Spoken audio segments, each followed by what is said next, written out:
দেশের একটা সিস্টেম হলো তুতু মারলে রাগ উঠে গেছে। এরা দেশের সিস্টেম হলো যদি আপনি তুতু দেন তাহলে মেজাজ গরম করে নেন। আবু জাহেলের মেজাজ গেছে গরম হইয়া, যেই মাত্র তুতু মারছে সাথে সাথে সুমাইয়ারে উলঙ্গ করে দিছে। নাউজুবিল্লাহ, উলঙ্গ করে দিল যুবক ছেলের সামনে। এই পরিস্থিতিতে একটা মানুষের অবস্থা কেমন হয় রে? আবু জাহিল কত নিষ্ঠুর ছিল, কত জাহেল ছিল, কত খারাপ, কত বড় সন্ত্রাস। সেই আবু জাহেল সুমাইয়ারে মাটিতে শোয়াইয়া বর্ষা হাতে নিয়ে বলে কালেমা ছাড়বি না হয় তোরে শেষ করে দিব। ওই বর্ষার নিচে তাইকা সুমাইয়া বলে কান্নার উপরে ঈমান আনছি, মালিকের জান্নাতের আশা করি, তোর মতো জালেমের কথা শুনবো না, কালেমা ছাড়বো না। আবু জাহেল সুমাইয়ার লজ্জাস্থানে বর্ষা এমন জোরে আঘাত করছে, সুমাইয়ার জাগাত শহীদ হয়ে গেছে। হে যুবক ভাইরা, ইসলামের প্রথম মহিলাদের মধ্যে যিনি শহীদ হয় উনি হলেন সুমাইয়া রাদিয়াল্লাহু তাআলা আনহা। এই মহিলা পৃথিবীর সব মহিলাকে জানায়া গেল, পৃথিবীর সব মাকে শিক্ষা দেয়া গেল, সমস্ত মাদেরকে ওয়াজ নসিহত করে গেল।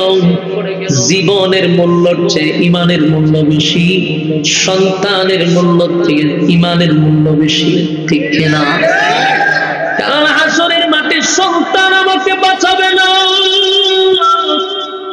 সুমাইয়া চিন্তা করছে আমি যদি দুনিয়া থেকে বিদায় হয়ে যাই, সন্তানের কারণে যদি কালেমা ছেড়ে দেই, হাসরের মাঠে সেই সন্তান তো আমার কোনো কাজে আসবে না। কারণ আল্লাহ স্পষ্ট বলছে ইয়াউমা ইয়াফিরুল মারউ মিন আখিহি ওয়া উম্মিহি ওয়া আবিহি ওয়া সাহিবাতিহি ওয়া বানিহি। আল্লাহ বলেন কেউ কারো হবে না, কেউ কারো হবে না। মা সন্তানকে অস্বীকার করবে, সন্তান মাকে অস্বীকার করবে। এক যুবক ভাইরা, হাসরের মাঠে আপনাদের কি মনে হয় সন্তান আপনারে গিয়া সুপারিশ করব? কথা দিবেন না? বাবায় সুপারিশ করব, স্ত্রী সুপারিশ করব। হাসরের মাঠে কেউ কারো হবে না।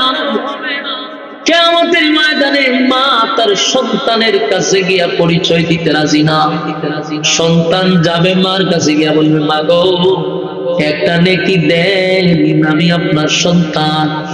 মা সেদিন বলবে দুনিয়াতে আমার কোন ছেলে ছিল না, সন্তান ছিল না। অথচ মা ভালো করে চিনবে, এরপরও পরিচয় দিবে না। কেন জানেননি? যদি আমি তার নেকি দেওয়া না, এমন এক জায়গায় আমার জন্ম দিলে সবগুলা আমার বিরুদ্ধে চলে গেল। একজন চাচা ছিল আমার পক্ষে, কলিজার টুকরা চাচা আমার লালন পালন করছে 50 বছরের কাছাকাছি। আবু তালেব রাসূলকে 40 বছরের উপরে লালন পালন করছে। কারণ রাসূল দুনিয়াতে আসার আগেই বাবা দুনিয়াতে নাই, মা কিছুদিন ছিল, উনি দুনিয়ার থেকে বিদায় হয়ে গেল। দাদার কাছে ছিল, দাদাও দুনিয়ার থেকে বিদায় হয়ে গেল। এরপরে আবু তালেব নবীর দায়িত্ব নেয়। আরো 11 জন চাচা, আরো 10 জন চাচা থাকা সত্ত্বেও আমার নবীর দায়িত্ব কোন চাচা নেয় নাই। কিন্তু আবু তালেব আমার নবীর দায়িত্ব নিছে। শুধু তাই না, নিজের সন্তানের চেয়েও বেশি মহব্বত নবীরে করছে। আবু তালেব নিজে না খাইয়া সন্তানকে খাওয়াইছে। ঘুমানোর সময় চাচা আবু তালেব নবীর জড়াইয়া ধইরা ঘুমাইছে।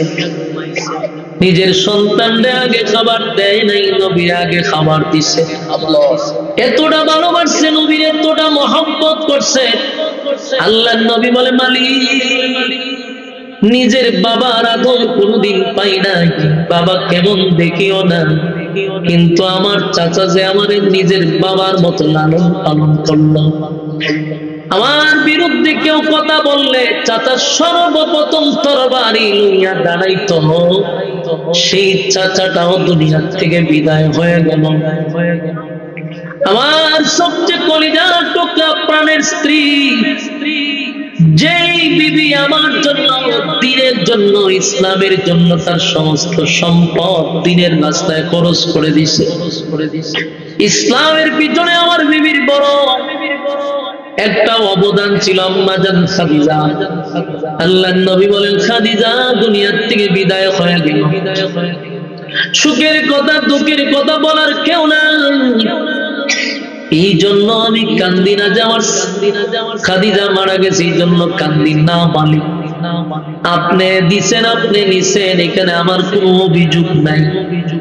চাচা দুনিয়ার থেকে বিদায় হয়ে গেল, এই জন্য আমি নবী কান্দি না, না এই জন্য আমি কান্দি না। মালিক রে, আমার একে একে আমার সাহাবায়ে কেরামদেরকে জায়গায় জায়গায় বেঈমানরা নির্যাতন করতেছে, সেই জন্য আমি কান্দি না। বেলাল রে তারা বুকের উপর পাথর দিয়ে রাখছে, খাব্বাব রে জ্বলন্ত কয়লার মধ্যে শোয়া রাখছে, আমার অসংখ্য সাহাবীদেরকে গাছের সঙ্গে বেঁধে মারধর শুরু করছে। আমি একটা নেতা হইয়া কর্মীদের এমন নিপুণ আসলে ব্যথা লাগার কথা, এরপর আমি কান্দি না, এই জন্য কান্দি না। আল্লাহর নবী চোখের পানি গুলো ছেড়ে দিয়া কান্দে আর মালিক আমার কান্নার কারণ কিন্তু এগুলা না, কারণ আপনি আমারে পাঠাইছেন নবী বানাইয়া, রাসূল বানাইয়া পাঠাইছেন। আমি আপনি একত্ববাদী খোদার দাওয়াত মানুষের কানে কানে পৌঁছায়া দেই। মানুষ আমারে পাগল বলে, মানুষ পিছন দিয়া ঢিল মারে, মানুষ আমারে রক্তাক্ত করে, আমার কষ্ট লাগে না, কারণ আমার মালিকের দায়িত্ব পালন করতে গিয়ে যদি শাহাদাত বরণ করে আমার কোনো কষ্ট নেই। এই জন্য আমি কান্দি না, এই জন্য আমি কান্দি না। আল্লাহর নবী একে একে সব কষ্টের কথা কিন্তু ফাঁকে দিয়া সব বইলা দিতেছে। আল্লাহ কয় আমি এই জন্য কান্দি না, কিন্তু সব মনের কষ্ট আল্লাহর কাছে জানায়া দিল। মালিক আমার চাচা নিজের সন্তানের মতো লালন পালন করলো, সেই চাচারাও হারাইলাম, কলিজার টুকরা খাদিজার হারাইলাম। আল্লাহ আমার নিজের কর্মীরা জায়গায় জায়গায় মার খান, আমি এগুলা শুনেও কান্দি না, কারণ আপনার দিন প্রচার করতে গিয়ে তারাও যদি শাহাদাত বরণ করে আপনার তরি জান্নাত হবে, এই জন্য আমার কোনো কষ্ট নাই গো। আবার নবী বলেন মালিক আমার কান্নার কারণ হলো ওই যে আমার চারটা সন্তান একে একে দুনিয়ার থেকে বিদায় হয়ে গেছে, আপনার সন্তান দিছেন, আপনি নিছেন, এখানে আমার কোনো অভিযোগ নাই, কোনো কষ্ট নাই। যেই সন্তান গুলাকে নিজের হাতে আমি গোসল পড়াইছি, নিজের হাতে আমি কাপড় পড়াইছি, নিজেই জানাজা দিছি, নিজেই কবরে রাখছি, এটা একজন বাবার জন্য বড় কষ্ট গো। কোন বাবা তার সন্তানকে গোসল পড়াইয়া কাপন পড়াইয়া কবরে লামায় তো সম্ভব না, যদিও লামায়, কিন্তু বাবার জন্য এটা বড় কষ্টের। সন্তানের লাশ বাবার কাঁধে, এটা বড় কষ্ট, কিন্তু একে একে চারটা সন্তান নবীজি কাঁধে তুলছে এবং কবরে লামাইছে। আল্লাহর নবী বলেন মালিক আপনি আমারে দিছেন সন্তান, আপনি নিছেন, আমার কোনো কষ্ট নাই, এই জন্য কান্দি না। সাহাবায়ে কেরাম জায়গায় জায়গায় মার খায়, বর্বরের যুগ, জাহিলিয়তের যুগ, এদের মায়ের সিস্টেমও ভিন্ন। কোন কোন সাহাবীদের এক পা এক গুড়ার সাথে বাঁধছে, আরেক পা আরেক গুড়ার সঙ্গে বাইধা দিছে, দুই গুড়া দুই দিকে ছেড়ে দিছে, মাঝখান দিয়া শরীর দুই দিকে নিয়ে গেছে। চিন্তা করেন কত বর্বর, কত নির্মম ভাবে তাদের উপরে নির্যাতন।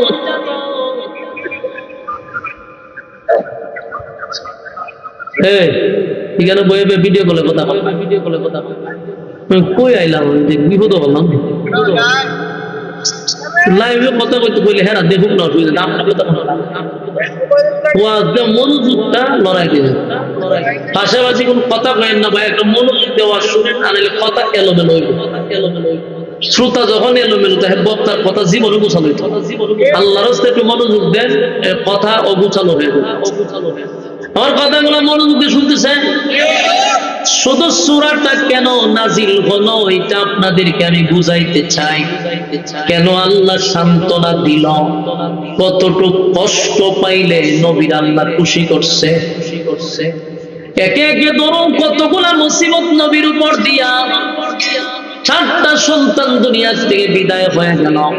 নবীর সাহাবীরা কত নির্মম ভাবে তাদের উপরে নির্যাতনের স্টিমরোলার চাপানো হইতেছে। হায় হায়, জায়গায় জায়গায় শুধু সাহাবায়ে কেরামদেরকে নির্যাতন করে।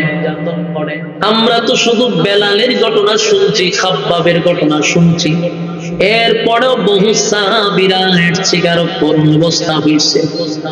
কত সাহাবীদেরকে শুলিতে ঝুলায়া মারছে, কত সাহাবীদেরকে গরম তৈলের মধ্যে ছেড়ে দিছে, হাড্ডি মাংস আলাদা হয়ে গেছে। এত নির্যাতনের পরেও বলুন তারা কি ঈমান ছাড়ছে? ঈমান ছাড়ে না। এত কষ্টের পরও ঈমান ছাড়ে না, ঈমান ছাড়ছে না। আবু জাহিল একবার সুমাইয়ার রাস্তায় আসতেছে, তার ছেলেরে আটকাইল। আবু জাহিল না কয়, সুমাইয়া শুনছি তুমি নাকি কালেমা পড়ছো, একত্ববাদী খুদার উপরে ঈমান আনছো বলে। হ্যাঁ। আবু জাহেল তার ছেলে আর মা দুইজনকে 2 গাছের সঙ্গে বেঁধে দিছে। মা এবং সন্তানদের 2 গাছে বাইদা আবু জাহেল মাঝখানে দাঁড়ায় বলে, সুমাইয়া বাপ দাদার ধর্ম ছাইরা মুহাম্মদের ধর্ম গ্রহণ করছ, এটা তো আমরা হতে দিব না। তোমার আর তোমার ছেলেরে বাচ্চি বা নকইরা এখন তোমাদের উপরে আক্রমণ করব। এখনো সময় আছে, কালেমা ছেড়ে দাও, ওয়াদা দিলাম তোমাদেরকে আমরা ছেড়ে দিব। একবার বলো মুহাম্মদের ধর্ম মানি না, ছেড়ে দিব। সুমাইয়া রাদিয়াল্লাহু তাআলা আনহা মহিলা মানুষ বলে, আবু জাহেল শুন, ঈমান আনছি আল্লাহর উপরে, ঈমান আনছি তার নবীর উপরে, ঈমান আনছি আসমানি কিতাবের উপরে। এটা তো ছেড়ে দেওয়া সম্ভব না।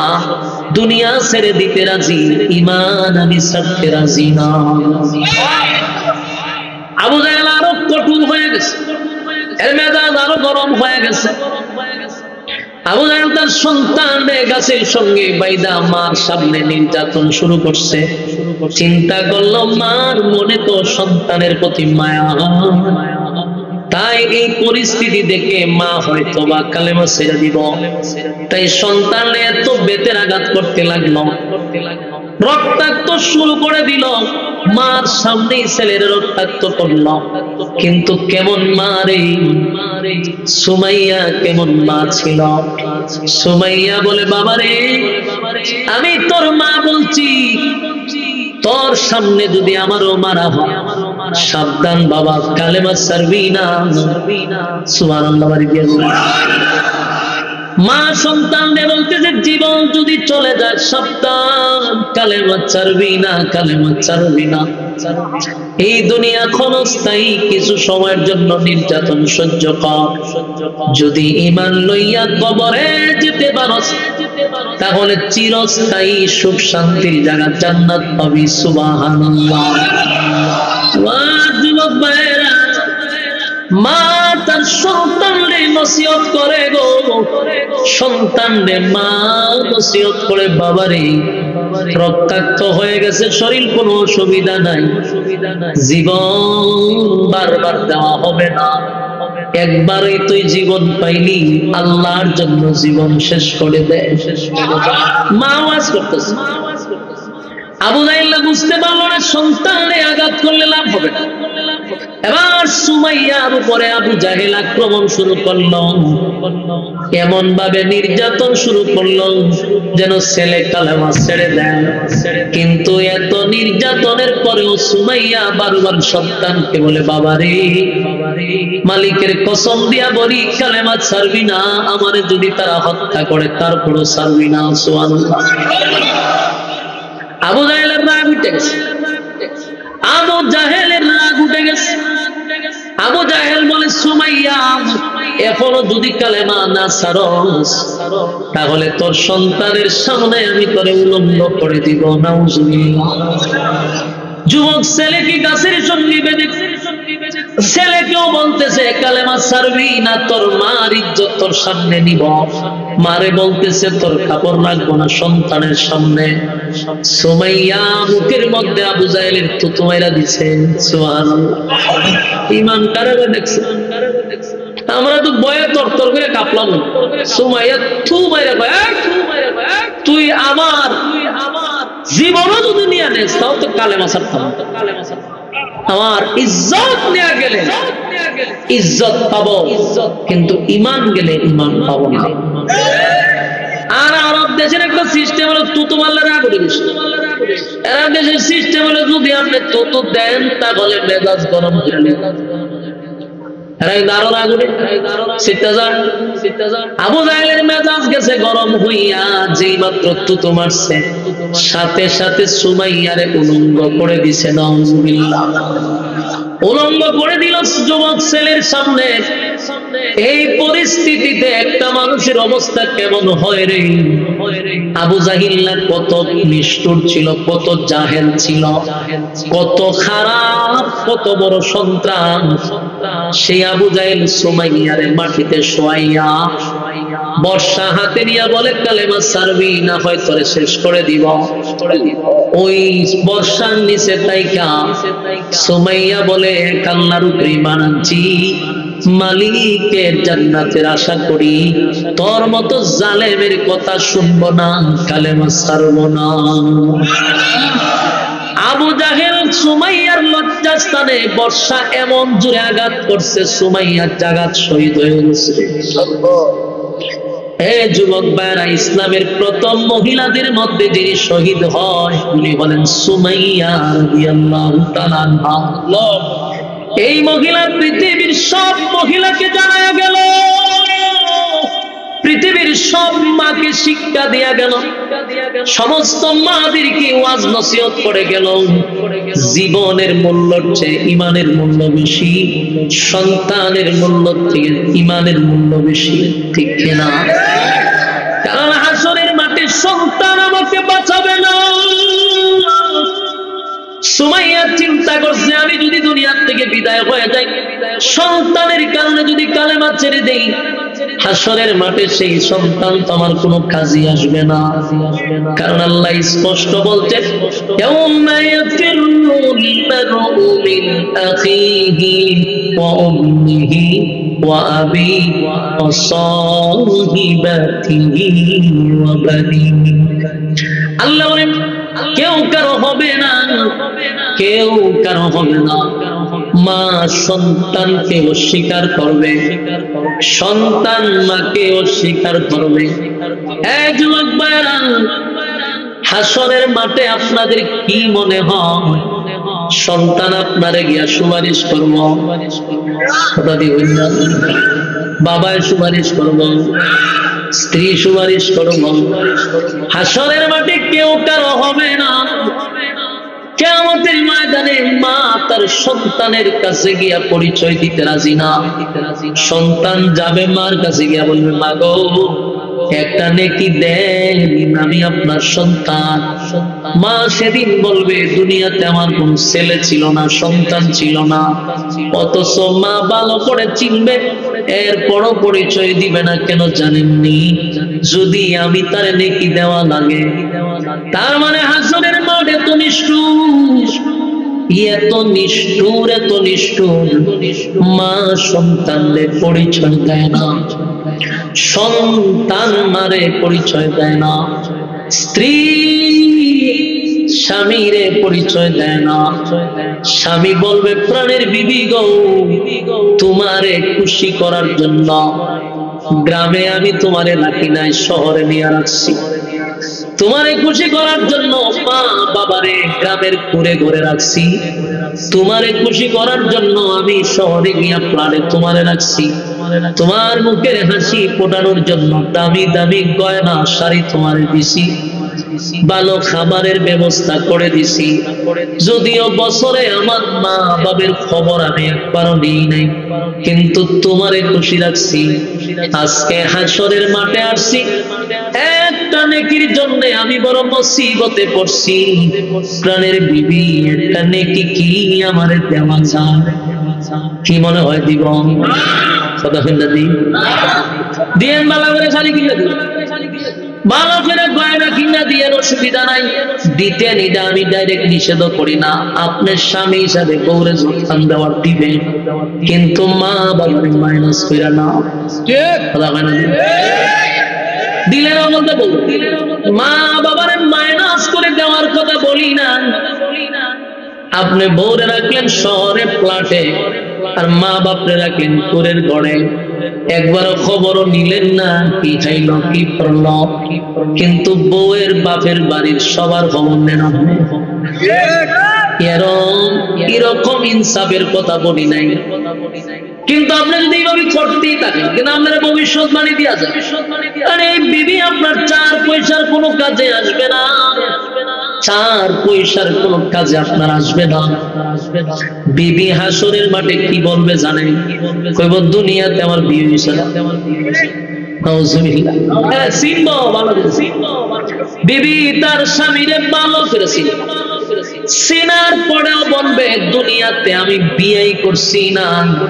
তার মানে হলো কেনই কথা বলবে? যদি নেকি দাও মানে নেকির বয়ে স্বামীর অস্বীকার করবে। তাই সন্তানের জন্য তো ঈমান হারা করা যায় না। এই জন্যই সন্তানের জন্য ঈমান হারা করা যাবে না। সন্তান তো মরার পরে 4 পয়সার কোনো কাজে আসবে না। যদি সন্তান নেককার হয় তাহলে কাজে আসবে। সন্তান যদি নেককার না বানাইয়া দুনিয়ায় রেখে যান, মরার পরেও আপনার কবরে আগাম কুগামের একটা অংশ আল্লাহ বুঝাই দিব ঠিক মতো, টাইম মতো আপনার কবরে ছিল। শয়তান আপনার ছেলের যখন ধরছে তখন জেনা করাইব, ওই জেনার একটা গুনাহ আপনার কবর নিয়ে ঢুকাইব। সন্তান যদি চুরি ডাকাতি করে বদমাশি করে সব একটা অংশ আপনার কপালে যাইবে। আমার কবর যাইতো কেন? কারণ সন্তানকে সুশিক্ষায় আপনি শিক্ষিত করতে পারেন নাই, সন্তানকে দিনের বুঝ দিতে পারেন নাই, দিন শিখাইতে পারেন নাই, সন্তানকে আপনি গড়ে তুলতে পারেন নাই। এই জন্য দায় আপনিও। এখন যে শয়তান সন্তানগুলি মাঝে মধ্যে পথভ্রষ্ট হয়, গাঁজা খায়, ইউনসি খায়, ইয়াবা খায়, ডিম খায়, কত ডাল খায়, এর পিছনে বাবার আছে নিষ্পাপ। বিষয়টা কিন্তু এরকম না। মুর্দার সামনে সব মুর্দা লইয়া বুঝি, আল্লাহ জানেন কবরবাসী লেখছে, আল্লাহ জানেন মানুষ না জিন্দা। আমি তো ভয় পাইতেছি, এতগুলা মানুষ এদের গুতা দিল কথা হয়, ঘটনা কিছু এমনই মন মানসিকতা আমার নষ্ট হতে যাইতেছে না। আবার আপনি না খুব বইয়া রয়েছেন একেবারে মুখ বাইন্দা। তা আমি যে কইতেছি আমার কথা যে বুঝতেছি না, আমি বুঝতাম কেমনি? আমরা আওয়াজ করলে বুঝি যে কথা দিয়েছি, বুঝি চুপ দেখেন, আমি বুঝি আমার কথা বুঝছেন, তখন আমার ভিতরে সন্দেহ লেগে যাবে। তখন কথার একটা কোয়ার মতো আগ্রহ থাকে। মাঝে মাঝে একটু হা হু কইন। আমি না প্রথমে বলছি আপনার না খাইয়া বুঝছেন ভাই শক্তি আছে। আমার বেডের কিতা মাথা নষ্ট হয়েছে। এর মধ্যে ওই কমিটি বেড়া খুব আচ্ছা লাগে, জানে যে এমনি আওয়াজ দিয়ে এমনি চলায়। এখানে মেজাজ আরো গরম হয়ে গেছে। বেড়া কমিটি দাওয়াত দিছে, কখন দিব যে আমি ওয়াজ চলতেছে, অসুবিধা। মাইকের বিষয়, মাইক খারাপ তো আমি বলি। অনেক সময় অপারেটররা অনেক কাজ বুঝে না, এরারে কইলে এরা করে তেরামি। আর বহু মাইক কলার সাইজ করার লাগে আমি সিস্টেমও করছি। সাইজ মাঝে মাঝে করা দরকার, যে কাজ খরচ নেই কত দরজ করে তো। মাইক যারা ব্যবসা করে এদের বদনামটা কিন্তু মাইক হলাম না, এগুলো অপারেটর। আমি তো ওয়াজ করতে যে আমার কিন্তু শ্বাস টানে, তখন আমি কথাটা কেমনে কইতে? একটা আছে আপনি কথা বলতেছেন, আওয়াজটা আমার দিকে এইভাবে আসতেছে, এটা এইভাবে যায় না, তখন যতই চিল্লান আপনি ক্লান্ত হবেন না। কোন মাইকে যদি সাউন্ড টাইমটা বিতরে নেয়, তখন আধা ঘন্টা ওয়াজ করলে বোঝা যায় মাটি খাটা হইতেছে। এই জন্যই আমি সেটি যে আরে ভাই শ্বাস টানতো কেন? আমার তো কমিটি তোরে বক্স দিছে, দুইটা বক্স, দুইটা মনিটর আনছে, তোরে তো জিনিসপত্র দিছে, তুই কেন আনলি আমার এটা দেখ। যখন আমার কাছে ফটকা বা আগের বক্তা তো হয়েছে না, আপনি কোন করে আগের বক্তারে কি আনছি নিয়ে হন দাওয়াত দিয়া। আমি তো মাহফিল রাখার সময় 50 বার বইলা দিই যে আমার কিন্তু মাইক করতে গানি, ওই বয়ান রাখবার আগে মাইক মতো আমি জিগাই, আমি ওই বক্তা আগের বক্তা কি বয়ান রাখার সময় জিগা যে মাইক করতে আনবে। আমার ওই আগের বক্তার সাথে কম্পেয়ার করতেছে যে এই বক্তা তো হইল না, এই বক্তা তো হইল না। এটা যেন অত্যন্ত দুঃখজনক। আমি যেটি বলি এটা আমার, আমি কথা বলবো, আমার সাউন্ডটা আগে আমার একটু বুঝাইতে দিতে হয়। যেমন মনে হলো ওভারটার সাথে আমি 10 মিনিট কথা বলি, আপনারা জান গেছে কমিটি এখন ওয়াজ করুন, আরে বেটা আমি ওয়াজ করুন, আমি আগে মাইকম্যানের সাথে সাউন্ডটা ঠিক করে নেবো, 10 মিনিট না যাইবো। তা আমি যেখানে ঘন্টার পর ঘন্টা কথা বলবো, এখানে মাইকম্যানের সাথে 10 মিনিট আমার সাউন্ডটা আমার মন মতো করে নিতে, ওয়াজটা তো সুন্দর পাইবেন আপনারা। না এই ধৈর্যটা নাই, এক একজন সাইনবোর্ড লাগাই হবে, আমি তো কমিটির লোক, ওয়াজ করেন মাইক যেমন ছিল তখন আমি কিতা করবেন তেমনিও তুমি যেমন বলছো আমি ওয়াজ করতেছি, আমার অসুবিধা কিতা। কিন্তু 10টা মিনিট তারা দেয় না যে মাইকের লোক আমি একটু কথা মনে করেন ওভারটা দেখেন আছে, তার সাথে যাবি করবা একটু বাড়ান একটু কমা, আস্তে আস্তে আস্তে একটা সময় সাউন্ডটা ঠিক হয়। এই ধৈর্যটা দিতে দেয় অনেক ব্যক্তি তুমি 10 মিনিট নিলাম হইলাম ঠিক হয়ে গেল, কারণ মাইক খারাপ হইলে তো আমি 2 কিলো থেকে শুনছি আওয়াজ, মাইক ভালো এটা এ আর এটা হইলো কি আপনার ক্লিয়ার সরেন না, মাইক খারাপ না, মাইক দোয়াজ করছে। কিন্তু মাঝে মধ্যে ওভারটার বদলে এখানে একটু সাইজ মাইজ করে সাউন্ড ঠিক করতে হয় আমাদের, কিন্তু এই ধৈর্যটা তো আপনাদের নাই। এই জন্য আমরা বাধ্য হয়ে কথা বলি কি করবো, নেক্সট টাইম এটা কইলেন না, মনোযোগ দিয়ে শুনেন। আচ্ছা স্যার ওখানে আপনারা সজাগ তো সবাই, আপনারা সবাই কি কথা বলতে পারেন? বোবা টোবা না তো, যদি সত্যি কথা বলতে পারেন আপনার গুতা দিয়া গেলে আমার সুবহানাল্লাহ কইতে এলে মাঝে মধ্যে আওয়াজ দিয়েন লিল্লাহে তাকবীর, আওয়াজ দিছি আরো জোরে এখন লিল্লাহে তাকবীর, আরো জোরে লিল্লাহে তাকবীর, আওয়াজ দিতে শয়তান ময়দান যা আছে বাইকে আওয়াজ দিত, আওয়াজ দিত। কথা কি বুঝতেছেন? আপনারা মাঝখান যদি কথা না কম তাহলে আমি চিন্তা থাকি, এর লিখে অন্য কোনো উদ্দেশ্য না যে আপনারা শুধু আপনার আমার দাম বাড়বো, ইয়ে তো দূরে আমার দাম বাড়েন দেখি তো, বাকি আপনারা কথা বললে আমার আগ্রহ বাড়বে, এটাই মূল উদ্দেশ্য, আর কোনো উদ্দেশ্য না। এখন কথাগুলো একটু বোঝার চেষ্টা করে বলুন, এই দুনিয়ায় ছেলে দিয়া কোনো ফায়দা হইব আমাদের? তখন ফায়দা হবে ছেলেটাকে যদি আমি নেককার বানাতে পারি, ছেলেটাকে যদি আমি দিনের শিক্ষায় শিক্ষিত করতে পারি, তখন এই ছেলে যদি আলেম হয়, হাফেজ হয়, হক্কানি হয়, তখন এই ছেলে আবার যতগুলো ছেলেরা হাফেজ বানাবে, আলেম বানাবে, তার বংশ পরম্পরায় যতগুলো সওয়াব আছে, এটার আবার একটা সওয়াবের অ্যাকাউন্ট আমরা খবর দেব, গুনাহ যেমন যাইব নেকিও যাইব। এই জন্য সন্তান গুলাকে নেককার বানানো দরকার। বলে ইরুনচি ইয়া বাটে বাজে খা, এটা কি খালি মনে হয় ছেলেরই দোষ?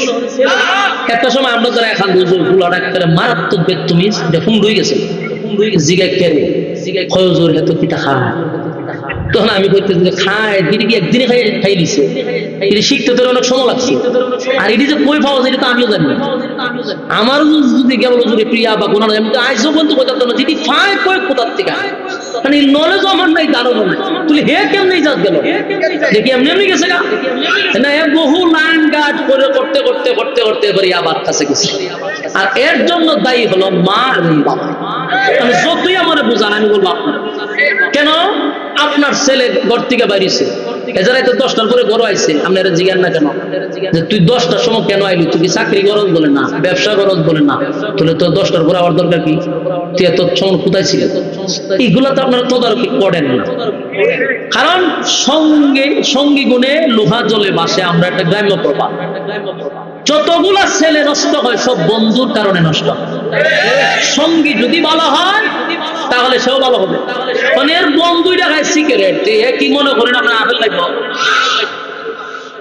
এর বন্ধু তো খায় সিগারেট, ওই 7 বছর কাছে যাবে কথা ঠিক, এ করবো যেতে বড়টা কোনো আমি ডানলো সিগারেট খাওয়া শিখা কেমনে দেখি বাপে ছেলেরা খাওয়ানো শিখা এটা খাওয়াই বন্ধু দুষ্ট একটা টান দে এখন না খেতে না তাহলে একটা টান দিয়ে বস না জোর করে আর আগে খাওয়ানি শিখায় এইভাবে শুরু হয় কিশোর গ্যাং এক বয়সের লাভান লেখা নাই পড়া নাই এটি করে কিশোর গ্যাংয়ের সাথে জড়িত এরপরে ইয়াবার সাথে জড়িত এরপরে এই ইয়াবা এবং ট্যাবলেট খাইয়া জড়িত হওয়ার পর অশান্তিটা কেন বুক করে মার বাপ বড়ায় মারামারি করে টেকা লাগে গরু ইটা সিরিয়া হিটা যেন আমার টেকা আর এত নেশা দোষ এর জন্য দায়ী হলো মা বাবা কারণ শিক্ষায় শিক্ষিত করতে পারেন নাই দিনদার বানাইতে পারেন না আপনি ব্যর্থ বাবা আপনি দুনিয়াতে যেমন ব্যর্থ পরকালও ব্যর্থ হবো আপনার বুকের উপর পাড়া দিয়ে সে জাহান আমরা তখন হ্যাঁ ব্যক্তবিজ গেছে হে আল্লাহর কাছে তো আল্লাহ ব্যক্তবিজ বানাইছে আমার বাপে যদি আমার এই সময় ঠান্ডা ধরতো তাহলে আমি এতটা খারাপ হইনি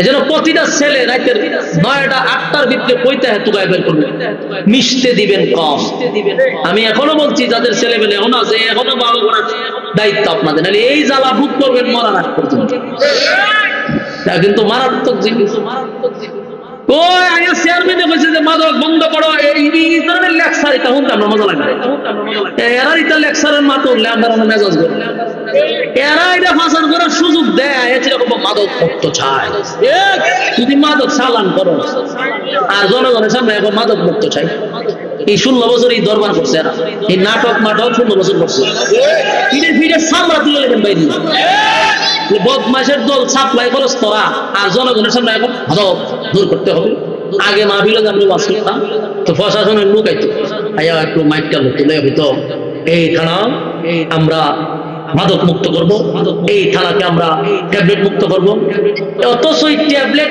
এরা কাছে কমিশন দিয়ে বের করে রাত্রে এরা কমিশন খাইয়া এই ট্যাবলেট সুযোগ দেয় পাচার করা আর এরা দিনের বেলা রাত্রে বেলায় মাদক মুক্ত করতে হবে ধীরে ধীরে সামরা তুলবেন বাইরিয়া তোরা যদি বর্ডার দিয়ে ভাষণ না করো সেটা আয় করতে এটা তো গোবরটা বানায় দাদা বানায় গোবর মিশ্রিত করে বাঙালিরা খাওয়ায় আর হাসার খরচ তোরা সুযোগ করে দেশ তোরা পাবলিকের সামনে একবার মাদক মুক্ত করতে হবে না মাতলামি আর ইত্রামি ছাড়া কিছু না ইডিয়ত তো খায় ইডিও মাদকের সাথে জড়িত সব নেশা সব পাগলের মেলা বাংলাদেশে ঠিক নেই সব পাগল ছাগল লইয়া বলছি আমরা এই দেশটা এই আহাম করে হেউ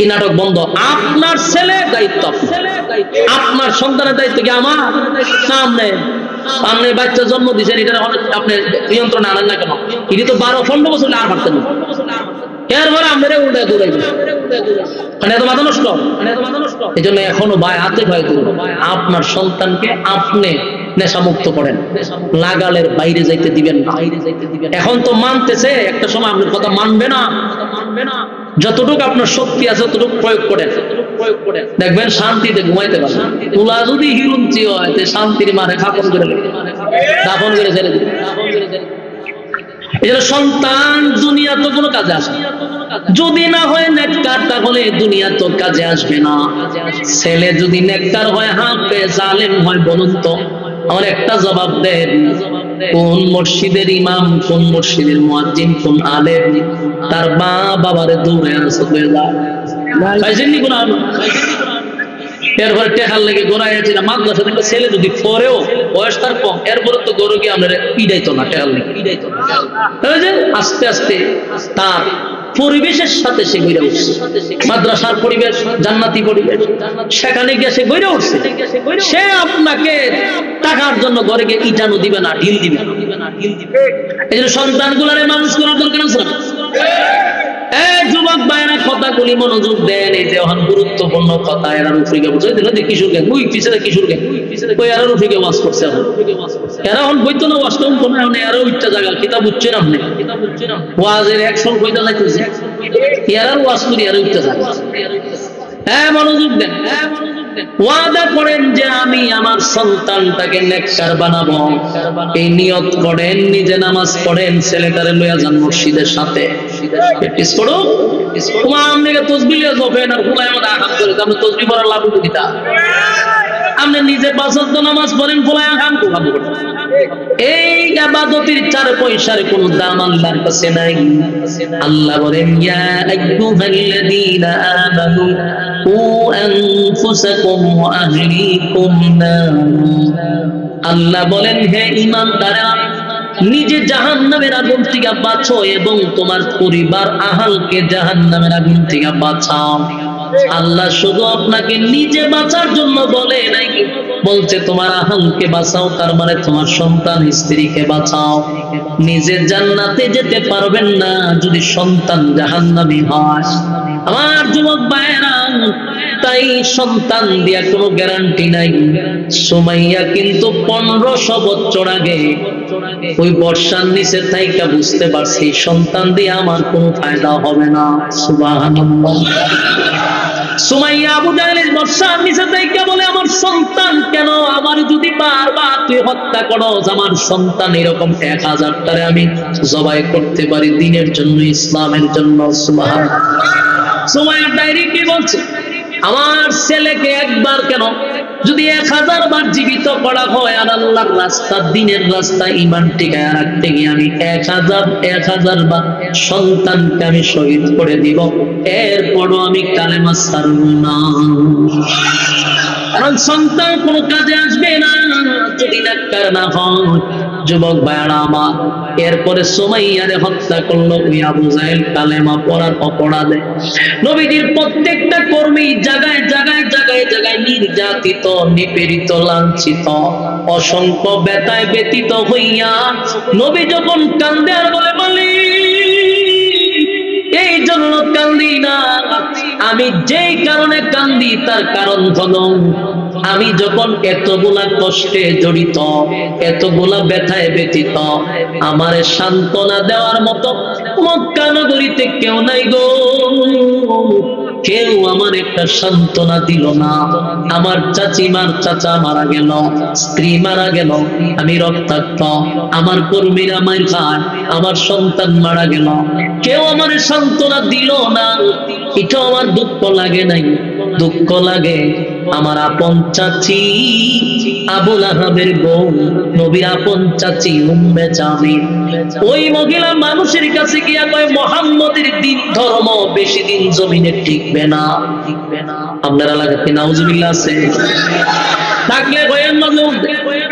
এই আবু জাহেলের, আবু লাহাবের বউ নবীর বিরুদ্ধে গিয়া মানুষের কাছে কয় মুহাম্মদের দিন ধর্ম বেশি দিন টিকবে না, মুহাম্মদ বেশি দিন জমিনে তার ধর্ম টিকায় রাখতে পারবে না, তার নাম নেওয়ার মতো জমিনে কেউ থাকবে না। এমনকি নবীরে গালি দেয়, আবে তার বলে গালি দেয়। আবে তার শব্দের অর্থ হলো নির্বংশা, লেজ কাটা, এমনকি আটপোড়া। আমার নবীরে আটপোড়া বইলা গালি দেয়, আমার নবীরে নির্বংশা বইলা গালি দেয়। কারণ নবীর 4টা সন্তান দুনিয়ার থেকে বিদায় হয়ে গেল রে। নবীর মনে তো এমনি কষ্টের কোনো সীমা নাই। আবার নবীর বিরুদ্ধে অপপ্রচার করে, দেখছো নি মুহাম্মদের নাম নেওয়ার মতো কেউ থাকবে না, মুহাম্মদের নাম বলার মতো কেউ থাকবে না। কারণ ছেলে নাই, বংশকে ধইরা রাখবো, ছেলে দিয়েই তো বংশ হয়, ছেলে নাই, মুহাম্মদের বংশ নাই। আল্লাহর নবী বলেন মালিক সেই ব্যথায় ব্যতীত হই আমি কান্দি। আমার কান্নার কারণ হল আমার নিজের চাচি কেমনে গো মানুষের কাছে আমার আটপুরা বইলা পরিচয় দেয়, আমার সন্তান নাই, আমি নির্বংশা কেমনে গালি দেয়। আল্লাহ আপনি সন্তান দিছেন, আপনি নিছেন, আমার চাচি আমাদের সান্ত্বনা না দিয়া মানুষের কাছে বলে আমার নাম নেওয়ার মতো কেউ থাকবে না, আমার নাম বলার মতো কেউ থাকবে না। সেই ব্যথায় ব্যতীত হইয়া আমি কান্দি। আল্লাহ তখন বলে বন্ধু, মক্কার কেউ আপনাকে সান্ত্বনা দেওয়া লাগবে না গো নবী, কেউ আপনাকে সান্ত্বনা দেওয়ার প্রয়োজন নাই, আমি আল্লাহ নিজেই আপনার সান্ত্বনা দিলাম। তখন আল্লাহ বলেন ইন্না আ'তাইনাকাল কাউসার, জোরে জোরে বলুন সুবহানাল্লাহ। আল্লাহ বলেন বন্ধু নিশ্চয় আমি আপনাকে কাউসার দান করলাম। বন্ধু দেখেন, আল্লাহ বন্ধু হইয়া সান্ত্বনা দেয় বন্ধুরে। কেউ সান্ত্বনা না দিন আল্লাহ নিজেই সান্ত্বনা দিতেছে, নবীরে খুশি করতেছে আর বলতেছে, বন্ধু মক্কার মানুষ আপনারে বলছে আপনার ছেলে নাই তাই বংশ থাকবে না, আপনার ছেলে নাই তাই আপনার বংশ ধরে রাখার মতো কেউ থাকবে না। কিন্তু আমি আল্লাহ আপনাকে জানায়া দেই, বন্ধু 4টা ছেলে আপনারে দিছিলাম, একে একে 4 জন সন্তানকে আমি নিয়ে গেলাম। কিন্তু এই যে আমি আপনার ছেলেগুলাকে নিয়া আপনার কলিজায় যে আঘাতটা দিলাম বন্ধু, আমি যে কষ্টটা আপনারে দিলাম, আপনার ছেলেগুলা জমিনে থাকলে আপনার ইজ্জত সম্মান ধরে রাখতো, আপনার নাম তারা ধরে রাখতো, বংশ বিস্তার হতো, এটাই তো কথা। তাই আপনাকে আমিও জানায়া দিলাম বন্ধু, ছেলে তো নিলাম মাত্র 4 জন, কিন্তু এর বিনিময়ে আমি আপনাকে দিলাম হাজার হাজার কোটি কোটি রূহানি সন্তান।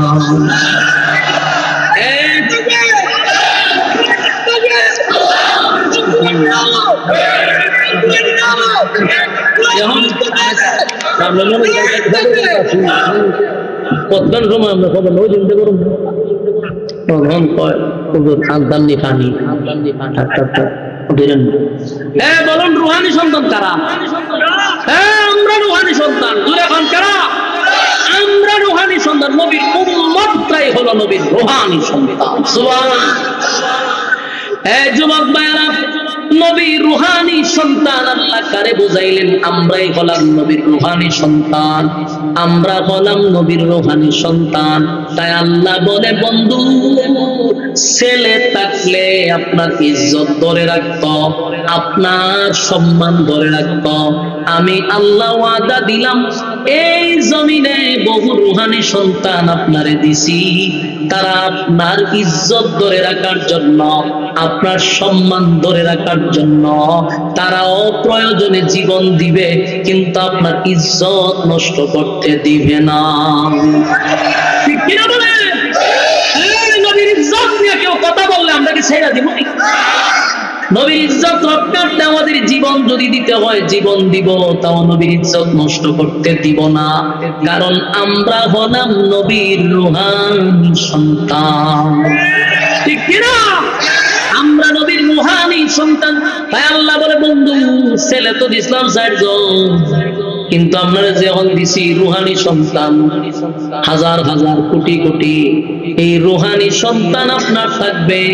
এবার শুনুন, আবু লাহাবের বউ বলছিল নবীর নাম নেওয়ার মতো কেউ থাকবে না, নবীর বংশ থাকবে না, নবীর অস্তিত্ব থাকবে না, নবীর দিন ধর্ম টিকে থাকবে না।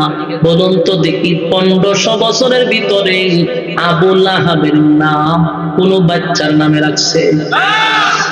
আবু লাহাব কারো নাম রাখে না, আবু জাহেল কারো নাম রাখে না, আবুল হেকাম কারো নাম রাখে না। যুবক ভাইরা, উতবা, সায়বা, মুগীরা তাদের নাম কেউ রাখে না, কারণ তারা তো আমার নবীর বিরুদ্ধে বলছিল নবীর নাম নেওয়ার কেউ থাকবে না, অথচ তাদের নাম কেউ নেয় না, নিলেও ঘৃণার সাথে নেয়, কিন্তু তাদের নাম কেউ নিতে চায় না। আর আমার নবীর নাম সেকেন্ডে সেকেন্ডে নবীর উম্মতেরা নিতেছে। সুবহানাল্লাহ। আল্লাহ বলে, বন্ধু শুনে, এই পৃথিবী যতদিন থাকবে আপনি নবীর নাম ততদিন থাকবে, এই পৃথিবী যতদিন আছে আপনি নবীর নাম থাকবে। আমি আল্লাহর নাম যত জায়গায়, আপনি নবীর নাম তত জায়গায়। সুবহানাল্লাহ। এরপর আল্লাহ বলে, বন্ধু এখানেই শেষ না, দিলাম তো রূহানি সন্তানের পরে শুনেন, আল্লাহ কয়, ইন্না আ'তাইনাকাল কাউসার, নিশ্চয়ই আমি আপনাকে কাউসার দান করলাম। বন্ধু কাউসার এটা সাধারণ কোন জিনিস নয় গো, সাধারণ কোন নিয়ামত না। আদম নবীরে কাউসার দেই নাই, নূহ পয়গম্বরকে কাউসার দেই নাই, ইব্রাহিম খলিলুল্লাহকে কাউসার দেই নাই, আমি আপনারে কাউসার দিছি, আপনারে কাউসার দিছি। বন্ধু এটা যে বহুত বড় নিয়ামত জান্নাতের ভিতরে, এই নিয়ামতের বিকল্প নাই। আল্লাহ আমার বন্ধুরে কাউসারটা দান করে দিছে, শুধু দেয় নাই, দুনিয়ার থাকা অবস্থায় বন্ধুরে দেখায়ও দিছে। সুবহানাল্লাহ। জান্নাতের ভিতরে হাউজে কাউসার পরিচালিত হবে নবীর বরকতি হাত দ্বারা। সুবহানাল্লাহ। যুবক ভাইরা, এখানে শেষ না। আল্লাহ বলেন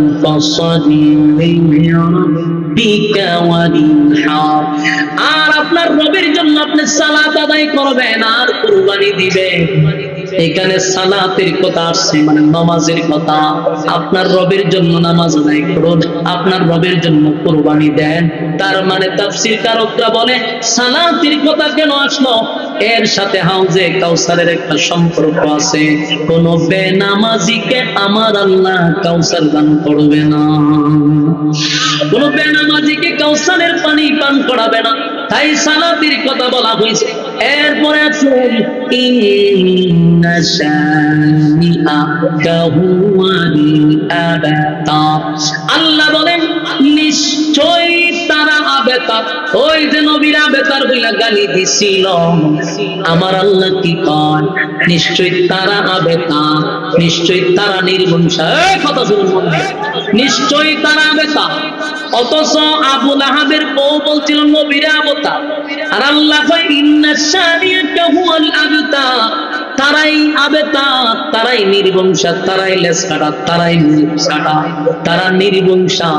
কারণ আমার নবীর নাম থাকবে কিয়ামত পর্যন্ত, আর এদের নাম নেওয়ার মতো কেউ থাকবে না। তাই তারা লেজ কাটা, তারা নির্বংশ। যুবক ভাইরা আমার, বলুন তো দেখি আমার নবীর নাম সেকেন্ডে সেকেন্ডে নেওয়া হয় কিনা? আপনি না নেন, আরেক জায়গায় নিতেছে। এই বাংলাদেশে সূর্য অস্ত যাওয়ার পরে, সূর্য উদয় হওয়ার পরে এর ভিতরে একটা সেকেন্ডও বন্ধ হয় না, নবীর নাম নেওয়া হচ্ছে। জোরে কোন ঠিক কিনা? নবীর ইজ্জতের সম্মান আল্লাহ বাড়ায়া দিছে। সূরা কাউসার নাযিল করে বন্ধুরে বন্ধু খুশি করছে, বন্ধুরে বন্ধু আনন্দ দিছে। যত কষ্ট ছিল, যত বেদনা ছিল, আমার নবীর সব কষ্ট নিমিষেই আল্লাহ দূর করে দিছে। জোরে কোন সুবহানাল্লাহ। এই হলো সূরা কাউসার নাযিল হওয়ার মূল রহস্য এবং কারণ। আল্লাহ নবীরে খুশি করছে, আল্লাহ নবীরে সান্ত্বনা দিচ্ছে। সুবহানাল্লাহ। আল্লাহ সবাইকে বুঝার এবং আমল করার মানার তৌফিক দান করুন। সকলে বলে আমিন। আল্লাহুম্মা সাল্লি আলা মুহাম্মাদিন ওয়া আলা আলি মুহাম্মাদ কামা সাল্লাইতা আলা ইব্রাহিম ইন্নাকা হামিদুম মাজিদ। সবাই দোয়া শুরু করি, যারা জিন্দা মুর্দা রূহের মাগফিরাতের জন্য দোয়া চাইছে।